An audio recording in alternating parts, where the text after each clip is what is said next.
The entire diner froze the moment a hungry black woman tried to slip out quietly, hoping no one would notice she couldn't afford even a cup of coffee.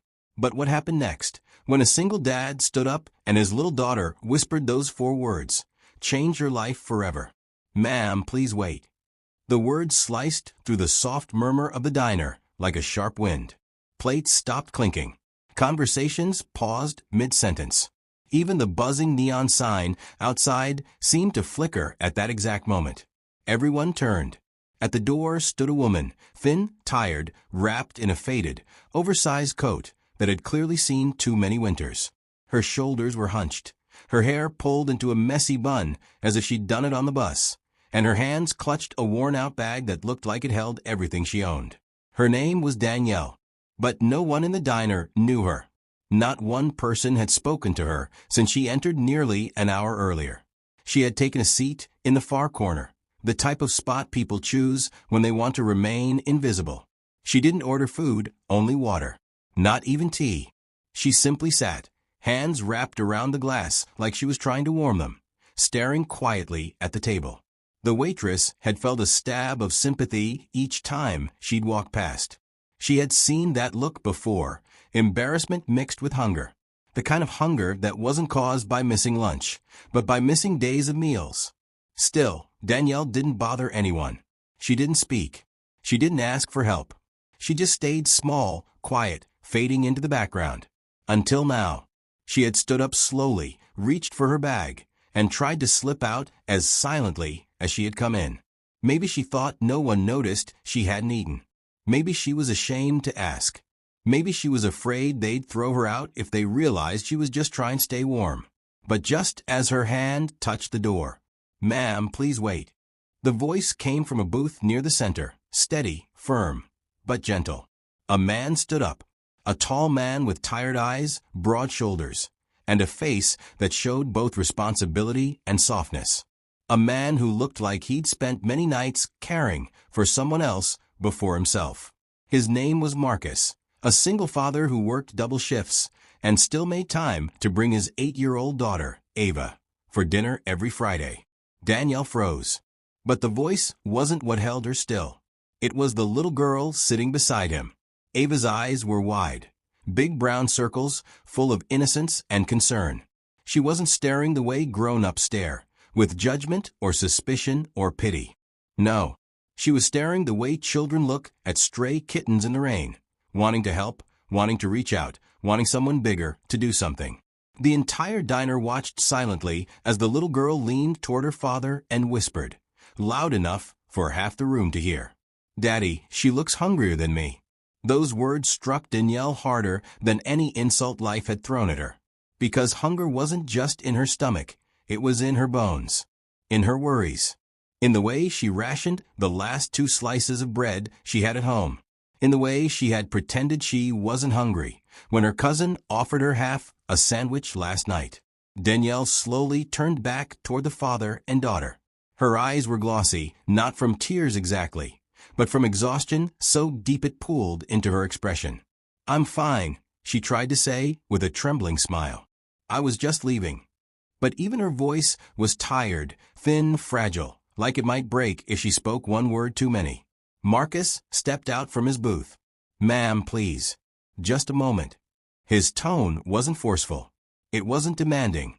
It was warm, the type of warmth people forget they need until someone offers it. Danielle shook her head gently, clutching her bag tighter. "It's okay. I don't want to cause trouble." "You're not causing trouble," he said softly. "You're just hungry." Her lips parted, but she couldn't deny it. Her stomach had been aching since morning. She hadn't eaten anything except a packet of crackers she found at the bottom of her bag. And Ava, with her small hands folded on the table, was still watching her. Not scared, not judgmental, just concerned. The kind of concern only a child's pure heart could show. For a moment, Danielle wished she could disappear. Survival had made her used to being unseen. Being noticed, especially like this, felt like being stripped bare in front of strangers. "I really should go," she murmured. But Ava suddenly slid out of the booth, feet dangling a little, because the seat was high. She walked right up to Danielle, her tiny sneakers squeaking on the floor. She tugged gently on the woman's coat. "You can have some of my fries," she said softly. "I already had a snack after school. I'm not very hungry." A single tear escaped Danielle's eye before she could stop it. Not because of the fries. Not because of the attention. But because of the innocence behind those words. Kids don't lie about kindness. They don't fake compassion. They don't hesitate to give what little they have. Adults forget that kind of heart. Ava looked up at her father again. "Daddy, she needs food more than me." Marcus nodded. He stepped closer to Danielle. "We're not asking for anything from you," he said quietly. "We just want you to sit with us. Let us buy you dinner. That's all." A silence stretched between them, thick, emotional, heavy with everything Danielle had been holding inside. Her throat tightened. Her knees weakened. Her body felt too tired to keep pretending she was okay. And for the first time in a long time, someone was offering her something without expecting anything back. She exhaled shakily. "Are you sure?" she whispered. Marcus smiled. "My daughter already decided for us." Ava grinned proudly and took Danielle's hand, warm, small, and full of trust. "Come sit with us," she said. "Please." Danielle finally nodded. And in that simple moment, stepping toward their booth, sitting down, accepting kindness, her life began to change in ways she could not yet imagine. Danielle froze mid-step. It was as if her whole body locked in place, every muscle tightening, every breath suddenly suspended in her chest. The door was right in front of her, freedom, escape, invisibility, the things she'd relied on these past few weeks to survive without breaking. But something about the little girl's voice stopped her more forcefully than any hand ever could. She turned slightly, just enough to face Ava and her father again. Her attempt at a smile wobbled, her lips trembling with the effort to appear strong, composed, unbothered. "I'm fine, sweetheart," she whispered, though the words barely made it out. "Really? I should go." She wasn't fine. She knew it. They probably knew it too. But pride had a strange way of making people deny their own hunger, especially when life had robbed them of so much dignity already. Just as she reached for the handle, a sound sliced through the air. Scrape. A chair moved, loudly, deliberately, across the wooden floor. Danielle's heart pounded. She didn't want a scene. She didn't want attention. But when she turned fully, she saw Marcus standing. Not angrily, not forcefully, but gently, calmly, and with the kind of expression she had only seen on people who knew struggle themselves. He didn't rush toward her. He didn't pressure her. Instead, he simply rested his hand on the back of an empty seat at his table, the seat directly across from him and his daughter. A clear invitation. "Please," Marcus said, his voice soft but steady. "Sit. Join us." Danielle swallowed hard. Her instinct, the one sharpened by weeks of rejection, hunger, and judgment, told her to refuse, apologize, and run. She felt her face heat with embarrassment, that familiar sting rising behind her eyes. "I don't have money," she murmured quickly, lowering her gaze as if ashamed to even admit it. "It's okay. I shouldn't take your time." But then, unexpectedly, she felt a small tug, a gentle pull on Marcus's sleeve, and a tiny voice that carried more sincerity than any adult's words ever could. "Daddy," Ava said softly, "she can share my fries." Danielle's breath caught. Something inside her chest, something she had been holding together with invisible threads, cracked. The innocence of the offer, the simplicity of it, the pureness behind it, it disarmed her entirely. Tears stung her eyes. She looked at Ava, this little girl who had no idea how powerful her kindness was. A child who wasn't thinking about money, pride, or shame. She only saw a hungry woman and wanted to share what she had. How long had it been since anyone looked at Danielle with such unfiltered care? Still, she hesitated, because kindness wasn't something she trusted easily anymore. This week had been brutal. 3 job interviews, all ending with 4 smiles, and "we'll call you." Not one call ever came. The way people at bus stops looked at her worn-out clothes, avoiding eye contact. The landlord's icy voice telling her the room she was renting was needed for a paying tenant. The nights she slept on a friend's lumpy couch, pretending her back didn't hurt, pretending she wasn't a burden. And then, today, walking into the diner, hoping she could just sit for a few minutes, get warm, maybe pretend she belonged there. All of it lived heavy in the lines of her face. But Marcus wasn't looking at her with judgment. His smile was warm, genuinely warm, the kind she hadn't seen in a very long time. A smile that didn't carry pity, but understanding. "You don't owe us anything," he said gently. "Everyone needs a meal. Please, let us share ours." His voice wasn't forceful. There was no pressure, just kindness. Plain and simple. Danielle's legs weakened, not from hunger this time, but from the overwhelming emotion tightening inside her chest. She looked at the chair, then at Ava, then at Marcus. Slowly, shakily, she nodded. She stepped toward the table as if approaching holy ground, scared, grateful, humbled, vulnerable all at once. Her hands trembled as she lowered herself into the seat. It felt strange sitting at a table meant for people who belonged, families, working folks, people who had money to order food. The cushion felt too soft, the light too warm, the moment too unreal. Marcus sat down across from her, offering the same gentle smile. Ava pushed her plate toward Danielle a little, smiling shyly. "I saved you the crispy ones. They're the best." Danielle covered her mouth, trying to keep a sob from escaping. Before she could gather her voice, the waitress, who had been watching the entire interaction from behind her counter, approached quietly. She didn't ask questions. She didn't make comments. Instead, she placed an extra plate in front of Danielle with a soft smile. A full plate, fresh, hot, and she hadn't charged them for it. Danielle stared at the food, her eyes blurring. She hadn't had a hot meal in days. But it wasn't just the meal that broke her. It was the kindness, the softness, the humanity she hadn't felt directed toward her in so long. She lifted her gaze to Marcus and Ava and whispered, "Thank you. I don't know what to say." Marcus shook his head. "You don't need to say anything. Just eat. You're safe here." For the first time in weeks, Danielle believed it. And as she picked up the fork with unsteady fingers, warmth spread through her in ways that had nothing to do with the food. At first, Danielle barely spoke. She sat stiffly in the chair, shoulders tight, hands trembling slightly as she lifted the fork. The smell of warm food drifted up, comforting and almost unreal. She took small bites, tiny, careful, almost uncertain, as if afraid someone would suddenly change their mind and take the plate away.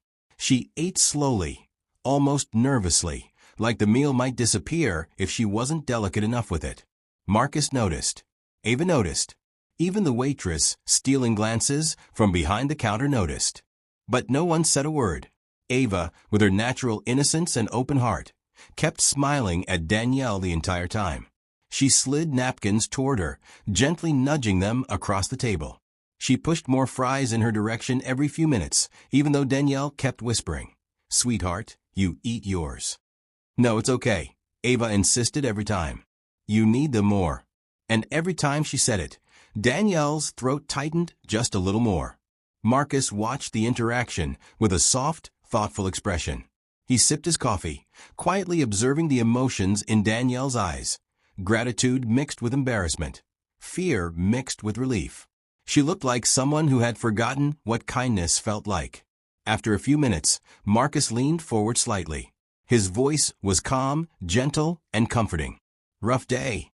Danielle let out a sound, a sad, broken sound that tried to disguise itself as a laugh. "A rough day," she said with a bitter edge. "More like a rough year." Marcus didn't speak. He didn't push. He simply nodded for her to continue, offering the space she needed. Danielle placed her fork down slowly, folding her hands together as if trying to hold herself from falling apart. She took a shaky breath. "My mother passed away last winter," she began, her voice barely above a whisper. "She was the only family I really had left. Losing her felt like someone pulled the floor out from under me. I kept working, but after she died, everything got harder." Ava stopped eating, her small brows pulled together with worry. Danielle continued, staring at her hands as if reading her past from the lines in her palms. "I lost my job a few months later. The nursing home I worked at shut down. They handed us all envelopes with our last paychecks, a pat on the shoulder, and that was it. Just goodbye. She blinked rapidly, as if pushing back memories that stung too sharply. I did everything right. I applied everywhere. Grocery stores, care centers, night shifts, cleaning jobs, anything. But no one called back. My savings started drying up faster than I expected. Every day was another bill, another rejection, another door closing. Marcus's eyes softened with understanding. He knew what life could do to a person when it decided to hit all at once. And then, Danielle continued, voice cracking slightly, the apartment I shared with my cousin. The landlord's son showed up one morning and said he needed the room for his friend. Just like that. We had 3 days to move. My cousin managed to stay, but there was barely space for her already. She paused. Her chest rose and fell unevenly. So I packed what I could carry, she said. And I left. Ava's eyes shimmered with sadness. She reached across the table instinctively, a small, warm hand landing gently on Danielle's. Danielle stared at that tiny hand. The gesture so simple yet so powerful it nearly broke her. Taking another breath, she continued, her voice trembling more now. I've been looking for work nonstop these past 2 weeks. I walk to places that don't even have now hiring signs just in case they change their mind. I check the library computer every morning. I'm trying so hard, but... She looked down, ashamed. But nothing is working out, she whispered. Marcus leaned in, elbows on the table, giving her his full attention. He didn't interrupt. He didn't fill the silence. He let her speak, something not many people had allowed her to do lately. Danielle wiped her cheek quickly when a rogue tear escaped. I was too embarrassed to ask for help today, she confessed. I thought if I could at least afford a coffee, I could sit here for an hour and stay warm without people staring at me. But her voice finally broke completely. I didn't even have enough for that. Those words hung heavy in the air. Even the diner seemed to fall quieter. Ava squeezed her hand softly. It's okay, she said in her gentle, small voice. Daddy says bad days don't last forever. The sincerity in that tiny sentence stunned Danielle more than anything else she'd heard tonight. She looked up, eyes glistening, and Marcus gave her a warm, comforting smile. She's right, he said softly. Bad days pass. Even the long ones. Even the heavy ones. He paused, then added in a tone that carried no pity, only genuine compassion. And for what it's worth, you're doing the best you can. Danielle's lips trembled. Something in the way he spoke, honest, steady, reassuring, struck a part of her heart she had tried so hard to shield from the world. No one had told her she was doing enough in months. No one had told her she was trying hard. No one had even looked at her like a human being struggling, not failing. Tears pooled in her eyes, too full to hold back. Her voice broke as she whispered, "Thank you. Not for the food, not for the seat, but for the humanity, for seeing her, for listening, for reminding her she wasn't alone." Dinner ended slowly, gently, the way warm moments do when no one wants them to be over. Danielle took her last bite like she was savoring not just food, but the feeling of being cared for. The waitress walked by with a soft smile, clearing their plates quietly, almost protectively, as if she knew something important had happened at that table. When everything was cleared, Danielle wiped her hands on the napkin and stood up. She looked nervous again, the way she had when she first arrived. Her fingers tugged at her coat sleeves, and she held her bag close to her chest like a shield. "I really should go," she said softly. "Thank you for the meal, for the company, for everything. I don't know how to repay you." Marcus opened his mouth to respond, but Danielle shook her head quickly. "No, really. You've done enough. I don't want to take more of your time." She turned slightly, taking a step toward the door, the same door she had tried to slip out of before dinner. But Marcus stood again. This time, his voice was calm but firm. "Danielle, wait." She paused, turning slowly, her brows knitting together in confusion. Marcus slipped one hand into his pocket and walked a little closer. Not too close, not intimidating, but close enough to show sincerity. "Can I ask you something?" he said. Danielle blinked. Her voice came out small, cautious. "Ask me what?" Marcus took a breath, choosing his words carefully. My company, we run an assisted living center across town. We've been looking for help. Good help. He paused to let the words settle. Your experience at the nursing home, that's exactly what we need. Danielle stared at him, unsure if she heard him correctly. I don't understand, she whispered. Marcus offered a gentle smile. I mean exactly what I said. He reached into his wallet and took out a simple white business card. I can set up an interview for you, he said. Maybe as soon as next week. If you're interested. Danielle's heart stopped. Her eyes widened, and for a second, she couldn't speak. Her hand pressed against her chest instinctively, like she needed to steady the beating inside. You do that for me, she finally managed to say. She wasn't used to opportunities being offered. She wasn't used to life opening doors. She wasn't used to people believing in her. Marcus nodded. Of course, he said simply. Why wouldn't I? Danielle let out a shaky breath. Why wouldn't you? Because most people didn't. Most people saw her as a problem, a burden, someone too far down to lift up. She had walked into places asking for work only to be dismissed, ignored, judged by the way she looked, the way she dressed, the exhaustion in her eyes. But Marcus wasn't looking at her like that. He wasn't looking down at her. He was looking at her like she mattered. Marcus gestured toward Ava, who was now standing beside him with a hopeful smile. You helped my daughter tonight, he said softly. You didn't say much. You didn't try to impress anyone. But she saw kindness. She saw someone in need still being gentle, still being polite, still trying. He looked back at Danielle. She saw giving, even when you had nothing. She saw humility. She saw what it means to help without expecting anything back. Most adults don't teach their kids that anymore. Ava grinned proudly and tugged on Marcus's sleeve. Daddy's right, she said. And I get to see you again, right, Miss Danielle? Danielle laughed, not the tired, bitter laugh from earlier, but a real one. Soft, warm, a laugh with life in it. She wiped a tear quickly. If your dad doesn't change his mind, she joked. Marcus shook his head immediately. Never, he said, with the kind of certainty that makes the world feel steady. He handed the business card to her, simple black lettering, a direct phone number, a name she could call. She took it with both hands, holding it like something fragile, precious, and impossibly valuable. It wasn't just a card. It wasn't just an interview. It wasn't even just a job opportunity. It was hope. Hope she hadn't felt in months. Hope she was beginning to forget how to believe in. Her throat tightened again as she stared at Marcus. I don't know how to thank you, she whispered. You don't have to, he replied. Just show up to the interview. That's enough. Ava leaned forward excitedly.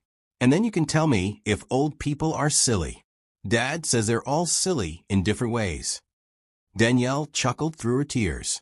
Oh, honey, you have no idea. They're the best kind of silly. Ava gasped dramatically. Then you definitely have to get the job. Marcus rubbed Ava's head. She'll do her best. Danielle clutched the business card against her chest, taking a deep, shaky breath. She felt lighter, different. As if someone had lifted a weight she stopped noticing because it lived on her shoulders for too long. The door of the diner didn't feel like an exit anymore. It felt like a beginning.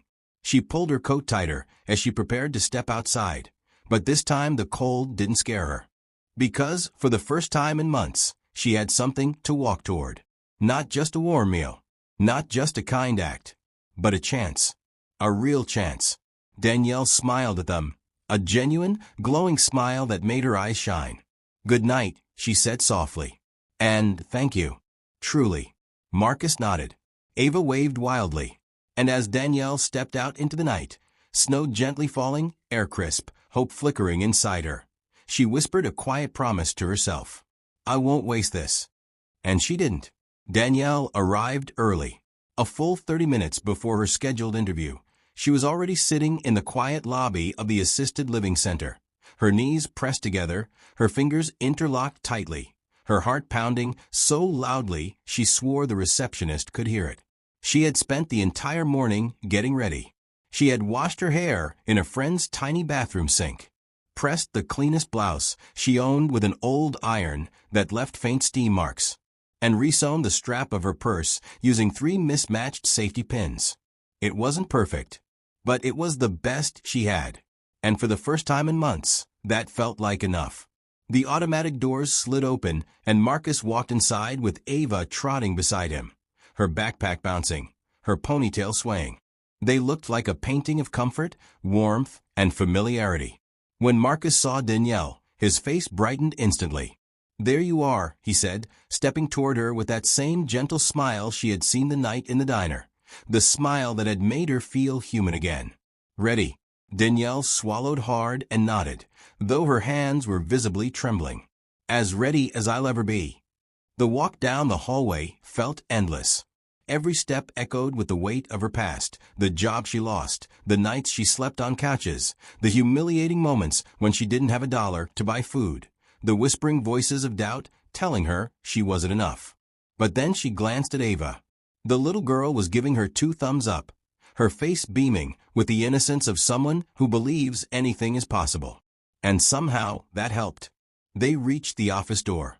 The director, a woman in her late 50s with silver hair pinned neatly in a bun, greeted her with a warm handshake.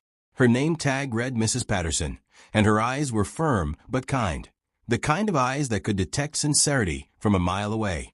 "Come in, Danielle," she said. "Let's talk." For the next 30 minutes, Danielle poured her entire heart onto the table. She spoke about her years working at the nursing home, how she learned every senior's favorite snack, how she stayed late when she wasn't required to, how she sat with lonely residents long after her shift ended, because no one should ever die feeling alone. She shared how she used to sing old gospel songs to help calm one patient with dementia, how she learned the subtle signs of pain that many elderly people hide, how rewarding it felt to ease someone's burdens even for a moment. Then came the harder part. She talked about losing her mother in the winter, about the nursing home closing, about her savings shrinking, then disappearing, about being forced out of her shared apartment with nowhere steady to go. Her voice wavered, but she didn't hide anything. She spoke with a raw honesty that made the room feel heavy and sacred. Mrs. Patterson listened without interrupting, nodding slowly, her eyes softening.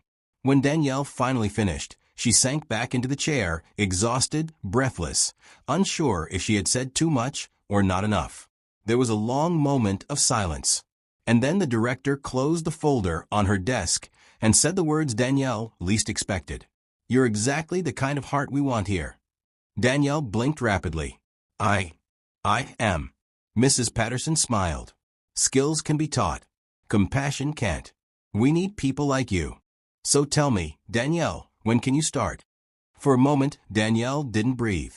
Then the breath came all at once, shaky, overwhelmed, filled with disbelief. Marcus broke into a proud grin. Ava gasped so loudly that even the receptionist outside heard it. Danielle covered her mouth with both hands as tears filled her eyes. I can start right away." After the paperwork was signed and the welcome packet handed over, Marcus walked her out to the parking lot. The sun was lowering behind the trees, brushing the sky with soft oranges and pale purples, the kind of sunset that makes everything look like a fresh beginning. Danielle stood there holding the paperwork to her chest, still shaking. "I don't know how to thank you," she whispered. "You didn't just give me food that night. You gave me my life back." Marcus shook his head gently. "No, you earned this. You were qualified long before you walked into that diner. We just made sure you didn't walk out the door hungry." A small hand slipped into Danielle's. "Ava." Her innocent smile could have lit the whole parking lot. "Daddy says people meet for a reason," she said softly. Danielle looked at the little girl, this child who had offered her fries, warmth, kindness when she needed it most, and her heart swelled. She squeezed Ava's hand gently. "Then I'm glad I walked into that diner, even if I didn't have $1. Ava giggled. "See? Bad days don't last forever." Danielle laughed, the first real, unbroken laugh she had felt in months. As the 3 of them stood there, the fading sunlight washing over them, Danielle felt something she thought she had lost. Hope. Not the fragile kind that breaks easily. Not the desperate kind that clings to impossibilities. But the real kind. The steady, warm kind that fills your chest and makes the world look different. Because sometimes a warm meal changes a day. A kind word changes a moment. But the smallest act of human kindness? Sometimes it changes everything. And for Danielle, it did. It was the beginning of her new life.